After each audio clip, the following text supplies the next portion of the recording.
Good morning. I am Mrs.K.Punitha, Assistant Professor in Sri Balaji College of Nursing.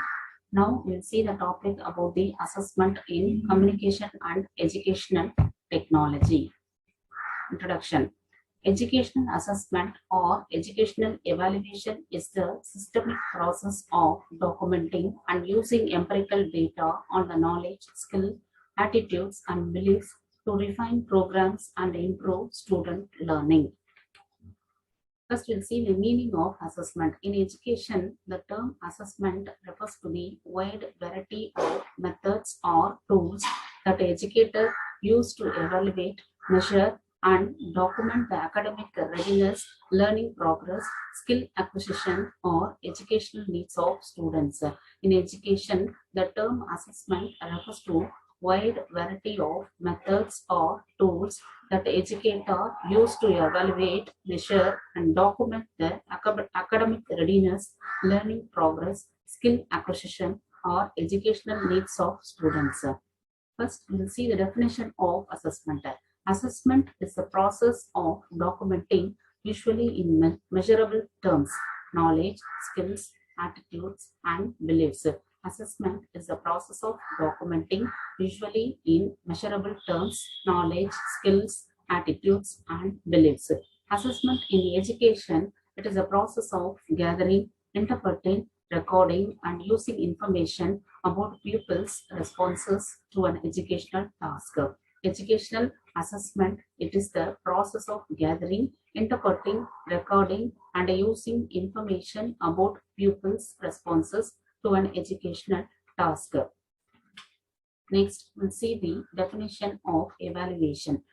Evaluation, it is the process of determining to what extent the educational objective are being realized. It is the process of determining to what extent the educational objective are being realized. This is told by the person Rolf Tyler. The person Rolf Tyler told it is the evaluation is the process of determining to what extent the educational objective are being realized. Another definition is it is a systematic examination of educational and social programs. Evaluation is a systematic examination of educational and social programs. This is told by the person Hornberg. So, evaluation is the process of determining to what extent the educational objective are being realized. Another definition is it is a systematic examination of educational and social programs.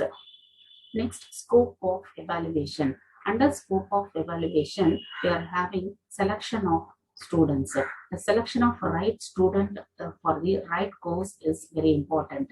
Then feedback to students. As an evaluator has to give feedback to the students. Then only the students can know their level of education. Then feedback to teacher. The students supposed to give feedback to teachers. The teachers can correct their way of teaching. They will teach about the level of student knowledge level. Then incentive to learning. Incentive to learning is very important. The teacher has to appreciate the learning activity of the students. Then motivation of learning activity. Motivation of learning activity is very important in scope of evaluation. Then certification of competence. The evaluator has to certify the competence of the student knowledge, skill, and attitudes, beliefs. Next, decision of success or failure. This evaluation give the decision for success or failure. This is about the scope of evaluation. So, the selection of students, feedback to the student, feedback to teachers, incentive to learning, then motivation of learning activity, then certification of competence, then decision of success or failure. Next, about the purposes of assessment. Assessment will have some of the purposes. One is to provide short-term goals, then to clarify intended learning outcome, then to determine the level of knowledge and understanding, then to diagnose strength and weakness of the students, then to encourage students' learning, then to provide information to students, then to estimate the effectiveness of educational media. The purposes of assessment are to provide short-term goals. This assessment provides the short-term goals. Then To clarify intended learning outcome, we are doing the assessment. Then to determine the level of knowledge and understanding, we are doing assessment. Then to diagnose strength and weakness of the students, we are doing the assessment. We are doing assessment to encourage the students' learning. Then we are doing the assessment to provide information to the students. Next we are doing assessment for the estimation of effectiveness of instructional media. Then to help the students acquire the attitude and skills of evaluation. Evaluation will provide feedback to the student. Then this assessment will assess the student progress throughout the year. Then to report the student progress to the parents. So these are all the purposes of assessment. What are the purposes of assessment? Means to provide short-term goals, to clarify intended learning outcome, to determine the level of knowledge and understanding, to diagnose strength and weakness of the students, to increase the student learning, then to provide information to students, to estimate the effectiveness of instructional media, then to help students acquire the attitude and skill of evaluation, to provide feedback to the student, then to assess the student progress through the year, to report the students' progress to parents. Next, some of the criteria are there for the selection of assessment. One is the congruent with educational objectives. So, for criteria for selection of assessment, there are we have to formulate the objective. All the tools we are using that should be based on the educational objectives. Then second is the objectivity of assessment techniques. The techniques we are using for assessment should have the objectivity. Then practicability of measuring techniques. It should be a practicability of measuring techniques. Then evaluation tools constructed on wide curricular content. The tools, whatever as the evaluator used, it should be constructed on wide curricular content. Then the tool should be clear and comprehensive. Then it must be concise and precise. Then it must be relevance. Then it should be adequate and appropriate. Then it should be understandability. Then it should have the power of discrimination. Then it should have the validity of assessment. So this is about the criteria for selection of assessment. And once again, what are the criteria means? One is congruent with educational objectives, then objectivity of assessment techniques, next practicability of measuring techniques, then evaluation tools constructed on wide curricular content, then clear and comprehensive, it should be concise and precise, it should be relevance, then it should be adequate and appropriate, then it should be understandability, then it should have the power of discrimination, it should have the validity of assessment. Then types of assessment. We are having two types of assessment. One is formative assessment, then another is the summative assessment. In formative assessment, it is generally carried out through the course or project. Formative assessment, also referred to as educative assessment. It is used to aid learning. Okay, if the formative assessment, otherwise called as educative assessment, it is carried out throughout the course. It is having some of the purposes. One is to monitor the progress of the students through the course or project, then to provide feedback for the students through the course or project. Then some of the methods are there for formulating the formative assessment. One is classroom questioning or class test, daily assignment, then daily formal or informal observation, and internal assessment. These are about the methods of formative assessment. So formative assessment is carried out throughout a course or project. It is otherwise called as educative assessment. Why we are doing formative assessment means to monitor the progress of the students and to provide feedback for the students. Then methods of the formative assessment are classroom questioning, class test, daily assignment, internal assessment, daily formal or informal observation. Second type is a summative assessment. This is carried out at the end of a course or project. In an educational setting, summative assessments are typically used to assign students a course grade. Summative assessments are evaluative. This type of assessment is typically graded, that is, pass or fail or 0 to 100 mark score. and can take the form of test, exams, or project. So summative assessment is conducted at the end of a course or project. In an educational setting, summative assessment are typically used to assign students a course grade. So summative assessments are evaluative. It is used to grade the students and can take the form of test, exams, or projects. Then this summative assessment will have the purposes. Why we are conducting summative assessment means to summarize what the students have learned at the end of the course. Then to determine whether they understand the subject matter well at the end of the project or course. Then to finally assess the grades or pass or fail students in a particular educational module or program. These are all the purposes of summative assessment. Why we are conducting summative assessment means to summarize what the students have learned at the end of the course. Then to determine whether they have understand the subject matter well. Then to find out, then finally assess the grades or pass or fail students in a particular educational module or program. Here there are some methods for the summative assessment. One is the project evaluation, then term examination, and final examination. So these are all the methods of summative assessment. Next type is the placement evaluation. It is also referred to as pre-assessment or initial assessment. It is conducted prior to instruction or intervention to establish a baseline from which individual student growth can be measured. So it is also referred as pre-assessment or initial assessment. It is conducted prior to instruction or intervention to establish a baseline from which individual student growth can be measured. This type of assessment is used to know what the student's skill level is about the subject. It helps the teacher to explain the material more efficiently. These assessments are not graded. So in placement evaluation, it is otherwise called as pre-assessment or initial assessment. Then it is conducted prior to the instruction or intervention. So it is conducted to establish a baseline from which individual student growth can be measured. This type of assessment is used to know what the student's skill level is about the subject. It helps the teacher to explain the material more efficiently. These assessments are not graded. Then assessment methods. We are having three domains.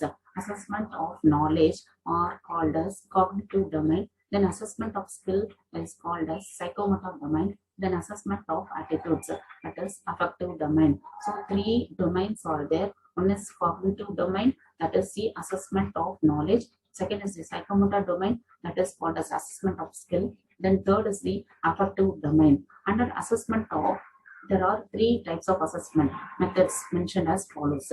That is assessment of knowledge means here essay type questions, short answer questions, multiple choice questions are there. Through that we can assess the knowledge level of the students. Then assessment of the skill, how the skills are assessed means through the checklist, anecdotal record, practical exam, objective structured clinical examination. Then assessment of attitudes, that is assessed through the scaling technique. So there are three types of assessment are there. One is the assessment of knowledge. This assessment of knowledge is assessed through the essay type questions, short answer questions, multiple choice questions. Then second is the assessment of skills. The skill or skills of the students assessed by checklist, anecdotal record, practical exam, objective structured clinical examination. Then third type is the assessment of attitudes. That is, it is assessed through the scaling technique. First one is the essay type questions. Through essay type questions, we can assess the knowledge status of the students.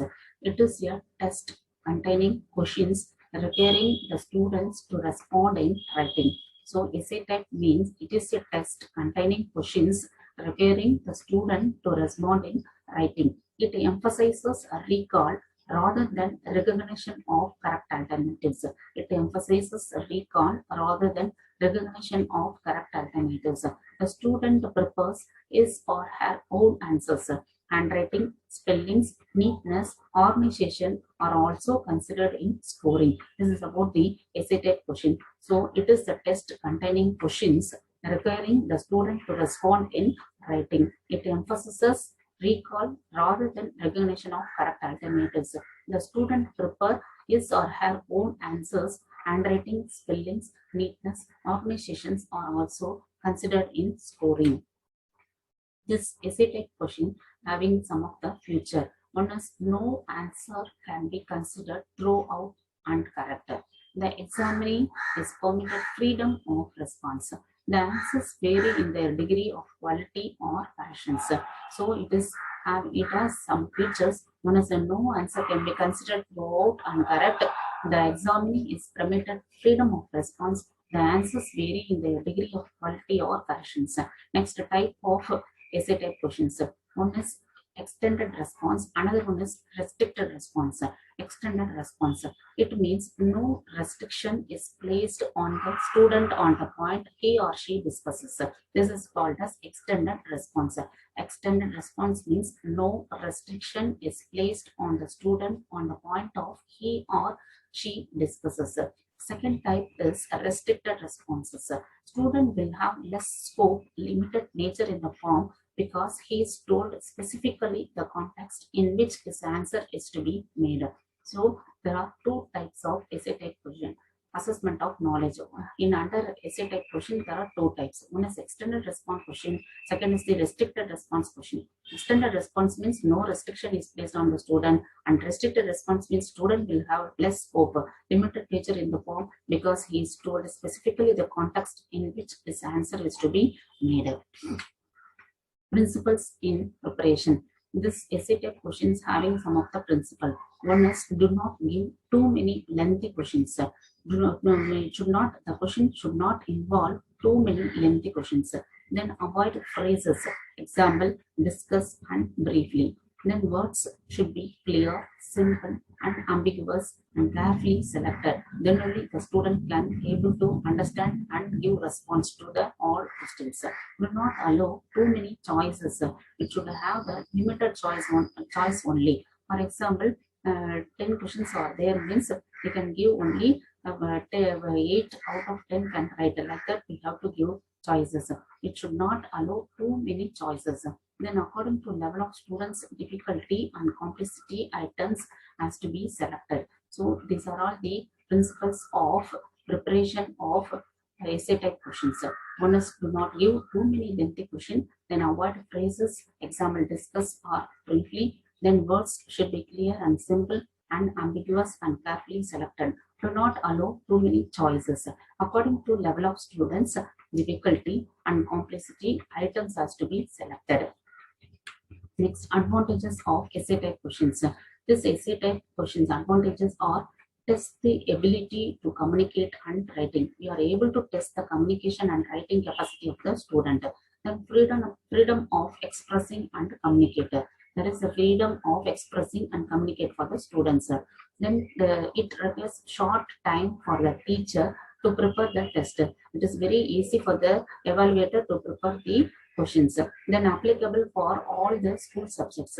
These are all the advantages of essay type questions. One is test the ability to communicate and writing. Freedom of expressing and communicate requires a short time for the teacher to prepare the test. Applicable for all school subjects. Next, disadvantages. There are lack of objectivity, takes long time to score, limited content sampling, then contaminated by wrong spelling, handwriting, neatness, grammar, then mood of examiner. The marks will be depends upon the mood of examiner. Then first impression are also there. Then improper comparison of answer will be there. That is bright and dull students. These are all the disadvantages of essay type questions. One is lack of objectivity, takes long time to score. Then limited content sampling will be there. Then contaminated, it will be contaminated by wrong spelling, handwriting, neatness, and grammar. Then the marks will be depends upon the mood of the examiner. Then first impression will be considered. Improper comparison of the answers, that is bright or dull student will be compared. Then here there are avoid and those are there. Some of the avoid ambiguous prompts or wording. Then questions that are too broad to allow time for in-depth response, it should be avoided. Then avoid the use of optional questions. So we have to avoid ambiguous prompts or wording. Then questions that are too broad to allow time for in-depth response should be avoided. Avoid the use of optional questions. Then some of the do's are words like compare or contrast at the beginning of the question. State the questions clearly and precisely and make clear what information the answer should contain. So these are the do's. Words like compare or contrast at the beginning of the questions. State the questions clearly and precisely and make clear what information the answer should contain. Then the time limits for thinking and writing. Then state the criteria for grading. Then appropriate grading system has to be followed. These are do, avoid and those. So in essay type questions, some of the avoid and those are there. Avoid ambiguous prompts or wording. Questions that are too broad to allow time for in-depth response should be avoided. Avoid the use of optional questions. Then some of the do's are words like compare or contrast at the beginning of the questions. State the question clearly and precisely and make clear what information the answer should contain. Then the time limits for thinking and writing. State the criteria for grading. Then appropriate grading system should be followed. Then next type is the short answer questions. Under the assessment of knowledge, one is the essay type question. Then second one is the short answer questions. Short answer questions means the student's response by selection of one or more of several given alternatives by giving words or phrases. It does not call for an extensive written responses. The answer is being expected as short and can be expressed in different forms. Ideally, only one answer is acceptable. This is about the short answer questions. Short answer question means the student's response by selection of one or more of several given alternatives by giving words or phrases. It does not call for an extensive written response. The answer is being expected as shorter and can be expressed in different forms. Ideally, only one answer is acceptable. Then some of the principles are there for to construct the short answer questions. One is the learning objective should be clearly defined. Whatever objective are there, it should be clearly defined. Then item should be single, need brief answer and avoid ambiguity. Whatever item we are using for essay type question, it should be single one. Then it need brief answer. It does not require the expanded answer. It need only the brief answer and avoid ambiguity. The item should be in positive form. Always the item used should be in positive form. Long complex sentence should be avoided. In phrases should be avoided. And fill in the blank type questions should use statements that omit only one or two keys words at the end of the sentence. Then types of short answer questions. Some of the types are there. One is the fill in the blank type, statement completion type, labeling the diagram type, short answers in 5 to 10 verses. Usually the short answer item should be answered by a word, phrase or number or symbol. So these are having some of the types. One is the fill in the blank type, then statement completion type, then labeling the diagram, then short answer in 5 to 10 verses. Then short answer item uses a direct question. Example for direct question is, what is the term used for hospital acquired infection? Answer is nosocomial infection. This is called as direct question. So the short answer item uses the direct question. Example is, what is the term used for hospital acquired infection? Answer is nosocomial infection. Next, another type is a completion type. That means the term used for hospital acquired infection is dash. That is called as completion type. So at last there will be the fill-ups. So the term used for hospital acquired infection is dash. This is called as completion type. So short answer questions having fill in the blanks type, statement completion type, labeling diagram type, short answer in 5 to 10 verses. In short answer there is the direct question and the completion item are there. Then advantages of short answer questions. Advantages: one is easy to score, then the reliability of the score is improved, then quick response will be there. These are all the advantages of short answer type. One is easy to score, reliability of the score is improved, then quick response will be there. Disadvantages are difficulty in construction of reliable items. There is this difficulty in construction of reliable items. Next type is the multiple choice items. Under the assessment of knowledge, one is the essay type question. Then second is the short answer question. Under the short answer type, we are having the multiple choice items. These multiple choice questions are composed of one question, that is called as STEM, with multiple possible answers, that is called as choices, including the correct answers, that is called as distractors. So the parts of the multiple choice items are STEM, alternatives, answers, and distractors. There are four parts of the multiple choice item. One is STEM, that is called as a problem, which presents a specific problem to test the maker. It may be in the form of question or an incomplete statement. This is called as STEM. STEM means a problem, and this may be in the form of question or an incomplete statement. Second part is the alternatives. Alternatives means there is a list of suggested options will be there. It contains suggested options will be there. These options are called as alternatives. Next, answers. Answer means correct or best alternative is called answers. Then fourth part is a distractors. Except answer, remaining other alternatives are called as distractive. That is the number of incorrect or inferior alternatives that distract the attention from the question.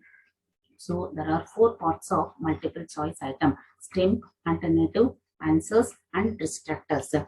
Example for this type: insulin is secreted by, that is called as STEM. The question or problem is called as STEM. Then options are given: number A, thyroid; number B, pancreas; number C, hypothalamus; number D, adrenal cortex. These options are called as alternatives.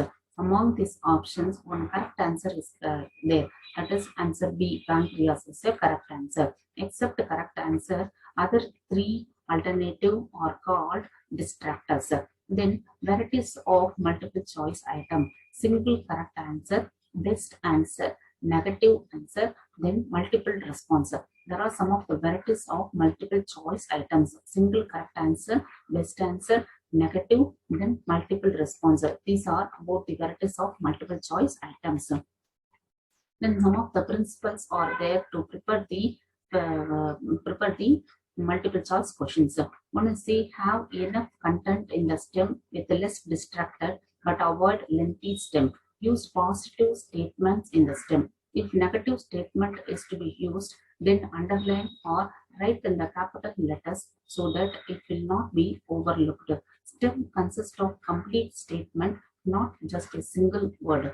Then place all common elements in the STEM to add up simplicity and compactness to the item. The STEM of one should not suggest the answer to another. Eliminate all unrelated details from an item. So these are all the principles of preparation. Principles of preparation are: have enough content in the STEM with less distractors, but avoid lengthy STEM. Use positive statement in the STEM. If negative statement is to be used, then underline or write in capital letters so that it will not be overlooked.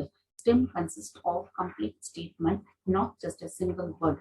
Place all common elements in the STEM to add up simplicity and compactness to the item. The STEM of one should not suggest the answer to another. Eliminate all unrelated details from an item. Then use possible or logical distractors. Avoid the use of clues that may suggest a correct answer. Be cautious of the use of none of the above as a distractor or as a correct answer. When dealing with items that have numerical answers, arrange them in order from large or smaller, vice versa. Arrange the place for the correct answer in such a way that for a test as a whole, no letter corresponding to a given answers appears more frequently than some other letter.